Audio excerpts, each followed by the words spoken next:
নমস্কার বন্ধুরা, আপনারা দেখছেন ব্রাইট ইলেকট্রনিক্স। তো আপনাদেরকে স্বাগত জানাই। আর একটা ব্যাপার হচ্ছে, আজকে আপনাদেরকে দেখাচ্ছি একটা এমপ্রোর নিউ মডেল স্পিকার। হয়তো অনেকে এটা দেখেছেন, তো আমার কাছে আমি হাতে পেয়েছি। তো এটার দেখুন, এখানে একবার দেখুন, এর হচ্ছে মডেল নাম্বার SX300। এখানে লেখা আছে দেখুন, মেক ইন ইন্ডিয়া। তো এটা আমাদের ম্যানুফ্যাকচারিং যে আমাদের নয়ডা আছে, ওখানেই তৈরি হচ্ছে। আর প্রফেশনাল লাউড স্পিকার, এর হচ্ছে কয়েল আছে, দেখুন কয়েল আছে আপনার 2 ইঞ্চি, আউটপুট RMS পাওয়ার আছে 250 ওয়াট, এটা পিক পাওয়ার আছে 500 ওয়াট, আর ইম্পিডেন্স আছে 8 ohms।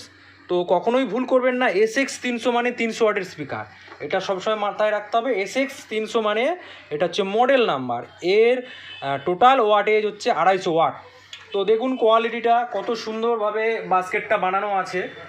আর সামনের লুকটা দেখুন, সামনের যে পেপার খুব সুন্দরভাবে একদম দেয়া আছে।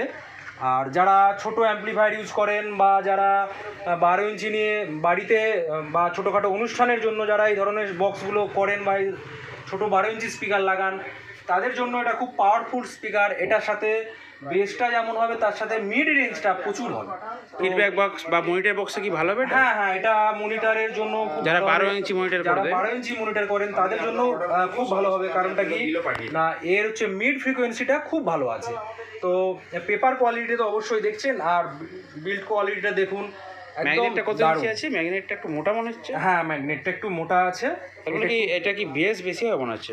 না, এটা বেসের সাথে মিডটা বেশি হবে। আর একটা মডেল আছে যেটা SX225। আচ্ছা, এর ম্যাগনেটটা কত ইঞ্চি দেখুন তো। হ্যাঁ, এটা একটু দেখে নিচ্ছি, আমি দেখে জানিয়ে দিচ্ছি ম্যাগনেট। দেখুন, তো এটার যে বেসটা আছে, এখানে আছে দেখুন 155 mm 5, আর এখানে 5 155 mm আছে। আর আপনার থিকনেসটা আছে এখানে 25 mm। হ্যাঁ, 25 25 mm আছে। তো আমি একদম মেপে দেখিয়ে দিলাম কতটার ম্যাগনেট আছে। আর ম্যাগনেটের কোয়ালিটি খুব ভালো, এমনকি এর যে ডাস্ট ক্যাপ দেওয়া আছে, কখনো বাজতে চট করে যে খুলে যেহেতু 250 ওয়াট RMS পাওয়ার, সেহেতু একটা 500 মেশিনে কি দুটো বাজানো যাবে? হ্যাঁ, বাজানো যাবে, কোনো ব্যাপার নয়, দুখানেও বাজানো যাবে।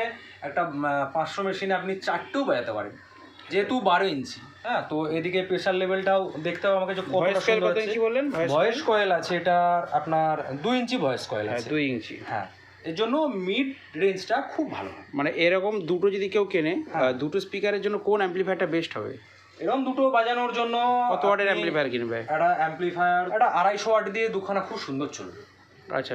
আর হ্যান্ডমেড অ্যাম্প্লিফায়ার যেগুলো আপনাদের দোকানে তৈরি হচ্ছে, ওইগুলো ধরুন আরেকটু পাওয়ারফুল লাগবে, যেটা 400 ওয়াট। 400 ওয়াট হলে একদম সুন্দর বাজবে। তো কোয়ালিটিটাই আলাদা রকম হয়ে যাবে। মানে তো আরেকটা বিষয় আছে যেটা দেখুন, তো এই যে মোটামুটি আপনার 25 mm যে ম্যাগনেট, বিশেষ করে এই 12 ইঞ্চিতে এই ম্যাগনেট হয় না। কারণ এর যে কয়েল সাইজটা আছে না, কয়েল সাইজটা এমনভাবে লাগানো আছে, তো এর মিড রেঞ্জটা বা মিড ফ্রিকোয়েন্সিটা অনেকটাই বেটার হবে। তো একবার ইউজ করে দেখতে পারেন, তো কীরকম রেজাল্ট হচ্ছে অবশ্যই জানাবেন। আর আজকে এই পর্যন্তই, যদি ভালো লাগে অবশ্যই কমেন্ট করবেন। আর যদি কারো স্পিকার প্রয়োজন হয়, যদি কারো স্পিকার প্রয়োজন হয়, আমাদের ডিসক্রিপশানে নাম্বার দেওয়া থাকবে, অবশ্যই কল করবেন। ওকে। তো আরেকটা বিষয় আছে যেটা দেখুন, তো এই যে মোটামুটি আপনার 25 mm যে ম্যাগনেট, বিশেষ করে এই 12 ইঞ্চিতে এই ম্যাগনেট হয় না। কারণ এর যে কয়েল সাইজটা আছে না, কয়েল সাইজটা এমনভাবে লাগানো আছে, তো এর মিড রেঞ্জটা বা মিড ফ্রিকোয়েন্সিটা অনেকটাই বেটার হবে। তো একবার ইউজ করে দেখতে পারেন, তো কীরকম রেজাল্ট হচ্ছে অবশ্যই জানাবেন। আর আজকে এই পর্যন্তই, যদি ভালো লাগে অবশ্যই কমেন্ট করবেন। আর যদি কারো স্পিকার প্রয়োজন হয়, যদি কারো স্পিকার প্রয়োজন হয়, আমাদের ডিসক্রিপশানে নাম্বার দেওয়া থাকবে, অবশ্যই কল করবেন। ওকে।